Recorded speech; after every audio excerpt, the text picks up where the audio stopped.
Good morning. আমি এখন বেরিয়ে পড়েছি আজকে ঘুরতে। আজকে আমি বাবার সাথে যাচ্ছি অল ইন্ডিয়া রেডিও স্টেশন পেরিয়ে। আজকে চলে গেছিলাম সুন্দরগড় মন্দিরে, প্রথমে পুজো দিলাম ভোরবেলা, তারপর গুগল ম্যাপ থেকে চলে গেলাম আমার ডেস্টিনেশন।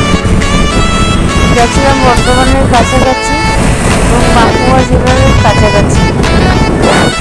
মন্দিরগুলো খুব সুন্দর ছিল, রাস্তাটা অসম্ভব সুন্দর, ভোরবেলা আবহাওয়াটা দারুণ লাগছিল। এনজয় করতে করতে চলে গেলাম। কিছুটা রাস্তা আমি চালিয়েছি, কিছু একটা বাবা চালিয়েছি, এভাবেই গেছিলাম। একটা প্রথম মন্দির, খুব সুন্দর লাগলো মন্দিরটা দেখতে। তারপরে এই মন্দিরটাও দেখেছিলাম, খুব সুন্দর মন্দিরগুলো। আমার সব থেকে ভালো লেগেছে শিব মন্দিরটা। এটা অন্যরকম মন্দির এবং আমার যতদূর মনে হয় এটা প্রাকৃতিকভাবে সৃষ্টি হয়েছে মন্দিরগুলো, অসম্ভব সুন্দর। খুব ভালো লেগেছে আমার মন্দিরগুলো দেখতে।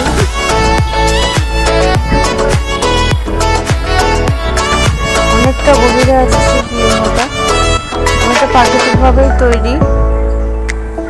পাশের মন্দিরটাও আমি দেখতে গেছিলাম, তারপর সব বেশিরভাগ কালী মন্দিরই ছিল। তা আমার মন্দিরগুলো সে মুহূর্তে নাম জানা নেই, তবে আমার দেখতে খুব ভালো লাগছিল। গোবিন্দর মন্দির এটা বিভিন্ন, আমার সব থেকে ইন্টারেস্টিং লাগলো এখানে বিভিন্ন মানুষ বিভিন্ন রকম ঘন্টা দিয়ে মানত করেছে। আমি সেগুলো একটা খুব বাজিয়ে দেখছিলাম, এত ভালো লাগছিল মন্দিরটা, একটা অন্যরকম শান্তি। এটা হচ্ছে মন্দিরের বাইরের ব্যাকগ্রাউন্ড। খুব ভালো লাগলো মন্দিরগুলো দেখতে গেলাম, ওটাকে কোনো প্ল্যান ছেড়ে চলে গেলাম আজকে। খুব সুন্দর। আমি এই মন্দিরটা অনেকক্ষণ ছিলাম, আমার অনেকক্ষণ ধরে ফটো নিচ্ছে, আমার খুব ভালো লেগেছে। খুব ঠান্ডা ছিল মন্দিরটা। এছাড়া এইসব মন্দিরগুলো দেখেছি, ফেরার পথে এই মন্দিরটাও দেখা হলো আমাদের।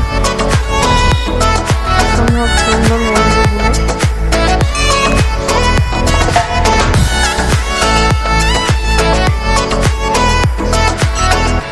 এবার আমাদের বাড়ি ফেরার ফেলা, দামোদরের ওপর দিয়ে আমরা যাচ্ছি। আশা করি তোমাদের ভিডিওটা ভালো লাগবে, ভালো লাগলে একটা শেয়ার করে দেবে। Thank you for watching. ভালো থেকো সবাই।